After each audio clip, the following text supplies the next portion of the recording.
कांग्रेस और उसके जैसी पार्टियों का कल्चर महिलाओं की समस्याओं, उनकी रोजमर्रा की चुनौतियों की परवाह ही नहीं करता है, जबकि भाजपा का पॉलिटिकल महिलाओं के जीवन को आसान बनाने, उनके सपनों को साकार करने को, निर्णय प्रक्रिया में उनको भागीदारी देने को प्राथमिकता देता है।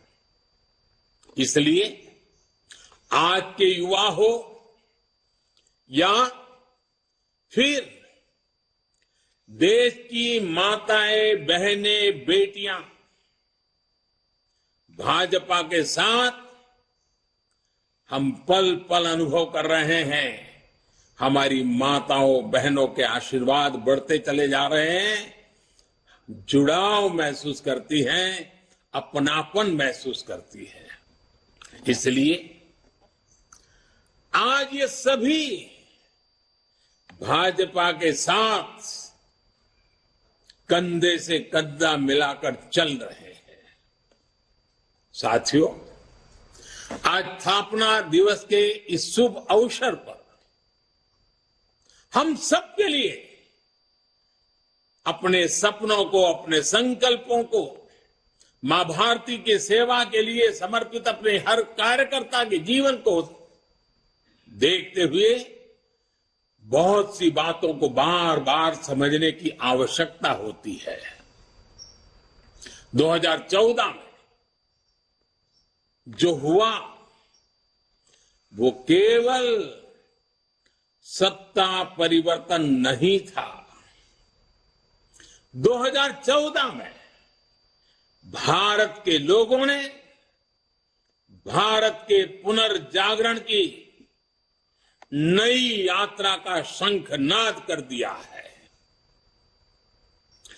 800 साल से ज्यादा की गुलामी से बाहर निकलकर एक राष्ट्र अब अपना खोया हुआ गौरव पाने के लिए फिर से उठ खड़ा हुआ है।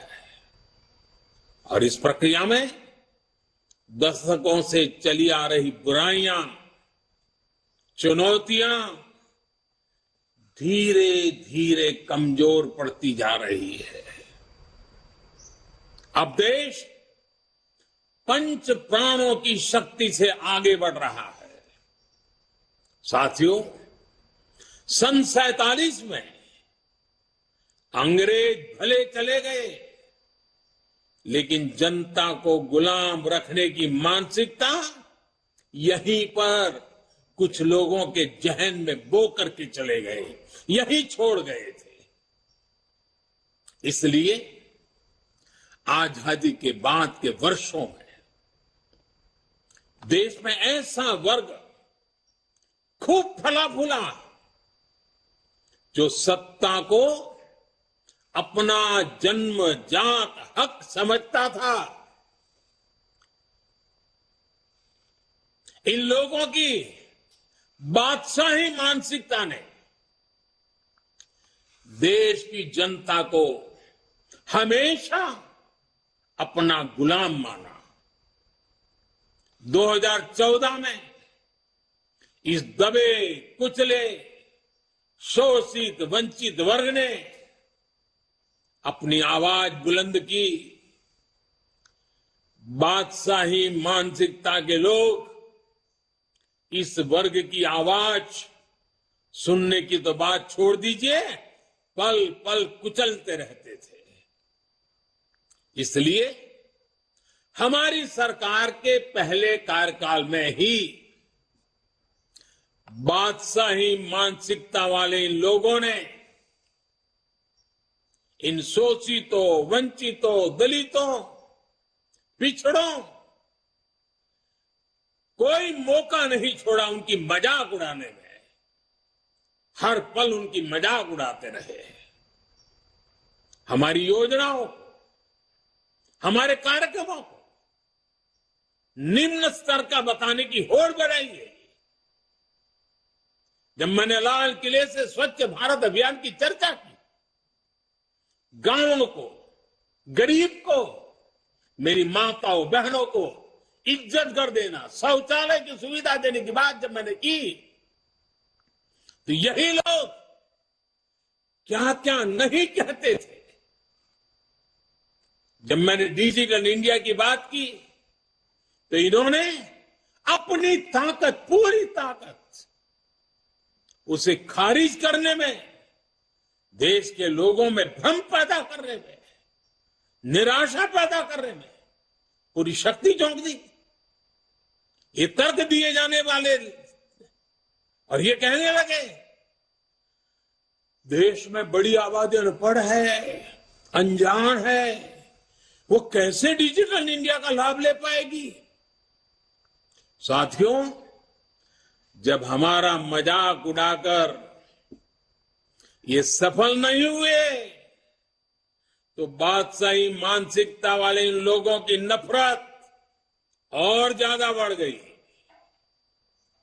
उन्होंने कभी सोचा नहीं था कि दशक से हिंसा से जूझ रहे जम्मू कश्मीर और नॉर्थ ईस्ट में शांति का सूरज उगेगा।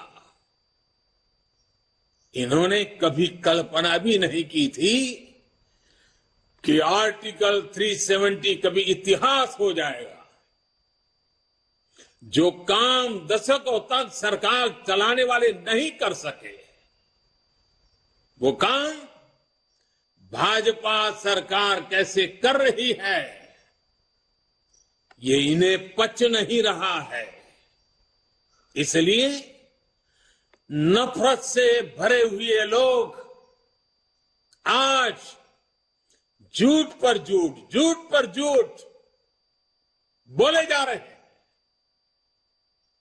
अपने भ्रष्ट कर्मों का खुलासा होते देख ये बेचैन है, हताशा से भर गए। इसलिए अब ये लोग इतने हताश, इतने नाराज हो चुके हैं कि अब एक ही रास्ता उनको दिख रहा है, एक ही उपाय दिख रहा है, और वो खुल करके कहने लगे हैं मोदी तेरी कब्र खुदेगी। वो कब्र खोदने की धमकी देने लगे।